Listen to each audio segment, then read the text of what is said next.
Hello students, आज की इस वीडियो में हम स्टार्ट करने जा रहे हैं क्लास 11th बिजनेस स्टडीज़ की एक नई एमसीक्यू सीरीज़, जिसमें आपको मिलेंगे बिजनेस स्टडीज़ के सभी लेसन के ऑब्जेक्टिव क्वेश्चन जो कि बहुत इंपॉर्टेंस हैं आपके एग्ज़ाम पर्पज़ से।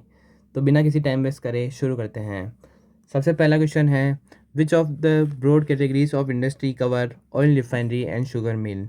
आपको इस क्वेश्चन में बताना है कि ऑयल रिफाइनरी एंड जो शुगर मिल इंडस्ट्री है वो किस टाइप की इंडस्ट्री में आती है। हमारा ऑप्शन है secondary industry, none of this, primary industry और टर्शरी इंडस्ट्री। तो जैसा कि आप सभी जानते हैं, जो ऑयल एंड शुगर मिल्स है वो प्राइमरी प्रोडक्ट यानी रॉ मटेरियल को कन्वर्ट करती है प्रोसेस करके यूजेबल प्रोडक्ट में। और ऐसे इंडस्ट्री जो प्राइमरी प्रोडक्ट्स को कन्वर्ट करती है सेकेंडरी प्रोडक्ट्स यानी यूजेबल प्रोडक्ट्स में, उनको हम सेकेंडरी इंडस्ट्री कहते हैं। तो इसलिए आपका आंसर हो जाएगा सेकेंडरी इंडस्ट्री। अगले क्वेश्चन की ओर बढ़ते हैं। यहाँ पे आप इसका एक्सप्लेनेशन भी देख सकते हैं। और अगर आपको इन क्वेश्चनों का पीडीएफ डाउनलोड करना हो तो मैंने डिस्क्रिप्शन में हमारे वेबसाइट की लिंक दे रखी है, वहाँ पर जाकर आप इसे डाउनलोड कर सकते हैं। सेकंड क्वेश्चन है, which of the following can not be classified as an auxiliary to trade. आपको इसमें बताना है कि कौन सा एक टाइप है जो ऑक्सिलरी टू ट्रेड में नहीं आएगा। तो पहला ऑप्शन है अपना इंश्योरेंस, बी सेकंड है माइनिंग, थर्ड है ट्रांसपोर्ट और फोर्थ है वेयर हाउसिंग। तो जैसा कि आपको पता है कि ऑक्सिलरीज टू ट्रेड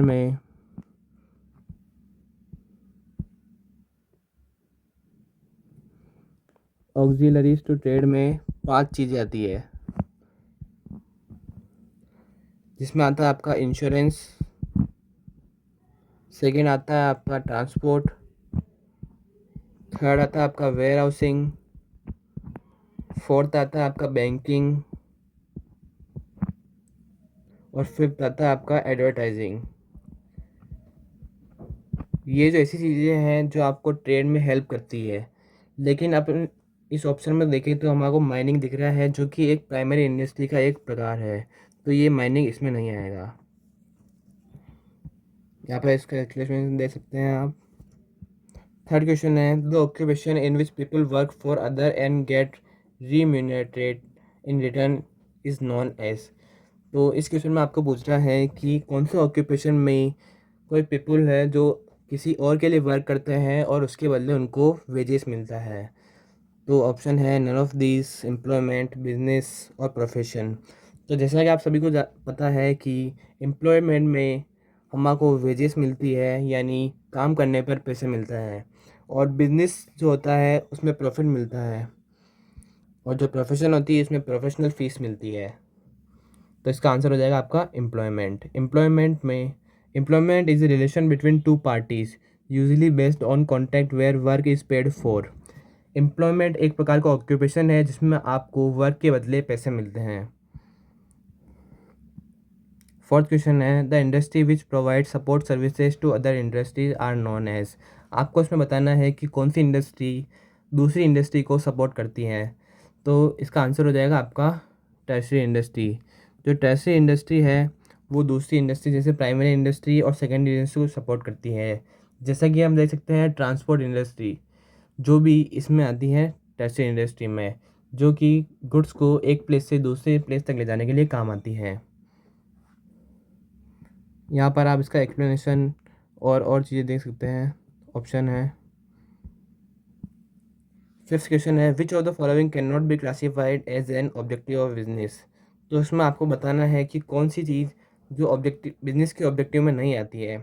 तो फर्स्ट ऑप्शन है प्रॉफिट अर्निंग, जो बिजनेस का ऑब्जेक्टिव है। प्रोडक्टिविटी, ये भी बिजनेस का ऑब्जेक्टिव है। और इनोवेशन, इनोवेशन भी बिजनेस का ऑब्जेक्टिव है, क्योंकि हम इनोवेशन नई नई चीज़ें बनाने के लिए ही तो बिजनेस करते हैं। जो इन्वेस्टमेंट है वो बिजनेस का ऑब्जेक्टिव नहीं होता है। Business risk is not likely to arise due to. आपको इसमें बताना है कि बिजनेस रिस्क इनमें से किसकी वजह से तो होता है, किसकी वजह से नहीं होता है। तो इसमें नहीं होने के बारे में पूछ रखा है। तो चेंज इन गवर्नमेंट पॉलिसी, अगर गवर्नमेंट पॉलिसी चेंज हो जाती है तो इसमें बिजनेस बिजनेस का रिस्क रहता है। एम्प्लॉयमेंट डिसऑनेस्टी, अगर एम्प्लॉयमेंट अपने जो एम्प्लॉय है वो अगर अच्छी तरीके से काम नहीं करे, पूरा एफर्ट नहीं लगाए, तो भी बिजनेस में रिस्क रहता है। सी है गुड मैनेजमेंट। अब गुड मैनेजमेंट में तो आपको कोई सी भी बिजनेस रिस्क नहीं रहेगा। अगर मैनेजमेंट ही सही होगा तो आपको प्रॉफिट ही होगा। फोर्थ है पावर फेल्चर। अगर पावर फेलियर हो जाएगी तो आप काम कैसे करोगे, इसलिए ये भी बिजनेस रिस्क है। इसकी आप एक्सप्लेनेशन देख सकते हैं। अगले क्वेश्चन से पहले मैं आपको बताना चाहता हूँ कि हमारे चैनल को सब्सक्राइब कर दें ताकि आपको और ऐसी वीडियो मिल जाए। और अगर आपको वीडियो पसंद आ रही हो तो इसे लाइक कीजिए, अपने दोस्तों में शेयर कीजिए। नेक्स्ट क्वेश्चन की ओर चलते हैं। The term business is derived from the word. जो बिजनेस है वो किस वर्ड से डिराइव्ड हुआ है? तो बिजनेस जो है वो बिजी वर्ड से डिराइव्ड हुआ है। इसका एक्सप्लेनेशन देख लेते हैं। A business also knows an enterprise, a company और a firm is an organizational entity involved in provision of goods and services to consumer, keeping busy in activities earning profit। तो जो business होता है वो busy होता है activities like earning profit. तो business में अपन सेल प्रोड्यूस करते हैं गुड्स का, जो उसमें अपन प्रॉफिट अर्निंग का मोटिव होता है, और हम बिजी होते हैं प्रॉफिट अर्निंग के मोटिव के लिए। तो अगले नेक्स्ट क्वेश्चन की ओर बढ़ते हैं। Business is considered to be. Business क्या है? Social activity, political activity, economic activity. तो आपका चैनल का जो बेसिस है वही यही है कि बिजनेस एक इकोनॉमिक एक्टिविटी है। इकोनॉमिक एक्टिविटी जो कि हम पैसे कमाने के लिए करते हैं उनको इकोनॉमिक एक्टिविटी कहते हैं। अगला क्वेश्चन है which of the following can be considered as economic activity. इनमें से आपको बतानी है कि कौन कौन सी इकोनॉमिक एक्टिविटी है। तो बिजनेस आपकी इकोनॉमिक एक्टिविटी है, एम्प्लॉयमेंट आपकी इकोनॉमिक एक्टिविटी है, और प्रोफेशन भी इकोनॉमिक एक्टिविटी है। तो इसका आंसर हो जाएगा all of this. Main purpose of economic activities is. इसमें आपको बताना है कि बिजनेस इकोनॉमिक एक्टिविटीज़ का मेन पर्पस क्या होता है। तो सभी इकोनॉमिक एक्टिविटीज़ का मेन पर्पस ही होता है अर्न प्रॉफिट करना। सभी इकोनॉमिक एक्टिविटीज़ का ऑब्जेक्टिव ही अर्न प्रॉफिट करना, प्रॉफिट अर्न करना होता है। अगला क्वेश्चन है which of the following is an economic activity. आपको इसमें बताना है कि इनमें से कौन सी एक इकोनॉमिक एक्टिविटी है। प्रोफेशन, हाँ ये इकोनॉमिक एक्टिविटी है। सोशल एक्टिविटीज़ इकोनॉमिक एक्टिविटी नहीं है। और रिलीजियस और पैट्रियोटिक एक्टिविटीज़ भी इकोनॉमिक एक्टिविटीज़ नहीं है। ये जो बाकी की तीन है, सोशल, रिलीजियस और पैट्रियोटिक्स, ये हम सिर्फ सोशल वर्क के लिए करते हैं, ना कि इनका मोटिव हमारा प्रॉफिट अर्न करना नहीं होता है। अगला क्वेश्चन है which of the following is not a characteristics of A business. इनमें से बिजनेस का कौन सा कैरेक्टरिस्टिक्स नहीं है। Non economic activities, regulatory of billing, creation of utilities, entrepreneurship. तो नॉन इकोनॉमिक एक्टिविटीज़ बिजनेस का कैरेक्टरिस्टिक नहीं है, क्योंकि बिजनेस है जो इकोनॉमिक एक्टिविटी है। तो इसमें आप देख सकते हैं कि इकोनॉमिक एक्टिविटी बहुत ही इंपॉर्टेंट पॉइंट है, तो उसको आप अच्छे से पढ़ लें, उससे एग्जाम में बहुत सारे क्वेश्चन आते हैं। विच of the following is not concern with profession. इनमें से आपको बताना है कि प्रोफेशन का कौन सा फंक्शन या तो कैरेक्टरिस्टिक्स नहीं है। तो कोड ऑफ कंडक्ट, जो प्रोफेशन होता है उनमें हाई कोड ऑफ कंडक्ट होता है, उनमें बहुत सारे रूल्स एंड रेगुलेशन होते हैं। Specialised body of knowledge and skills. जो प्रोफेशन है वो एक अलग तरह की बॉडी है जिसमें जिसमें अपन को स्किल्स नीड होती है, नॉलेज एंड स्किल नीड होती है। फॉर्मल ट्रेनिंग, प्रोफेशन के लिए हमारे को ट्रेनिंग ज़रूरी है। लेकिन जो डी ऑप्शन है मैन्युफैक्चरिंग गुड्स एंड सर्विसेज, ये इसका आंसर है, क्योंकि प्रोफेशन में हम गुड्स को मैन्युफैक्चर नहीं करते हैं और ना सर्विस प्रोवाइड करते हैं सॉरी। लेकिन जो मैन्युफैक्चर गुड्स का मैन्युफैक्चर नहीं करते हैं। अगले क्वेश्चन की ओर बढ़ते हैं। आपको बताना है कि इसमें इकोनॉमिक एक्टिविटी कौन सी है। तो सीधे सीधे बता सकते हैं अपन कि एम्प्लॉयमेंट एक इकोनॉमिक एक्टिविटी है। Which of the following is the cause of business risk. आपको इसमें बताना है कि जो बिजनेस रिस्क है वो कौन कौन से हो सकते हैं। तो पहला ऑप्शन है human cause, economic cause, natural cause. तो जैसा कि आप देख सकते हैं कि ये तीनों ही बिजनेस रिस्क के कारण हैं, तो ऑल ऑफ दिस हमारा आंसर हो जाएगा। अगला क्वेश्चन है which of the following is not a natural cause of business risk. इसमें आपको बताना है कि बिजनेस रिस्क का कौन सा एक नेचुरल प्रकार नहीं है। नेचुरल प्रकार यानी जो नेचर द्वारा जो रिस्क उत्पन्न होता है, जैसे कि अर्थक्वेक हो गया, रेन हो गई, तो इसमें अपन डी ऑप्शन देख रहे हैं, वो स्ट्राइक, जो वर्कर की स्ट्राइक हो जाती है वो नेचुरल कॉज नहीं है, वो ह्यूमन कॉज है। अगला क्वेश्चन है, which of the following is the human cause of business risk. आपको इसमें बताना है कि बिजनेस का ह्यूमन कॉज कौन सा है, dishonesty, rights, all of this, strike. तो इसका आंसर हो जाएगा ऑल ऑफ दिस, ये सारे जो है ह्यूमन कॉज है बिजनेसेस के। अगला क्वेश्चन है, which of the following is an economic cause of business risk. आपको बताना है कि इनमें से कौन सा एक इकोनॉमिक कॉज है बिजनेस रिस्क का। तो इसका आंसर हो जाएगा all of this, demand for goods, competition, price, ये सारे इकोनॉमिक कॉज है बिजनेस रिस्क के। द टर्म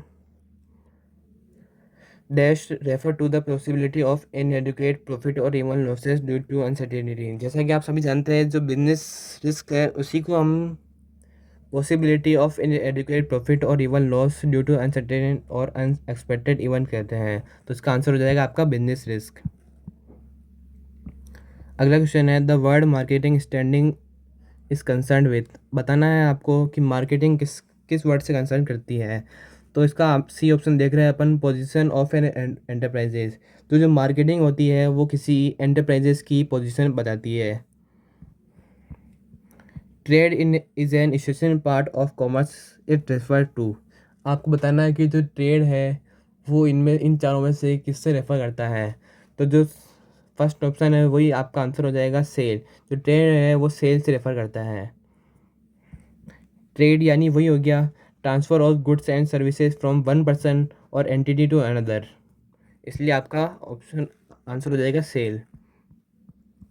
अगला क्वेश्चन है, usually goods are not sold और consume immediately after production, they are held in stock to make them available as and when required, for this purpose ware housing is important. इसका answer हो जाएगा warehousing.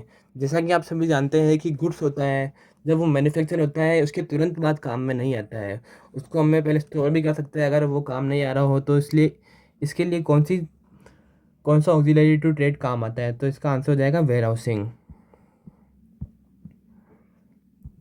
अगला question है, business involve various types of risk to protect a business against this risk is required.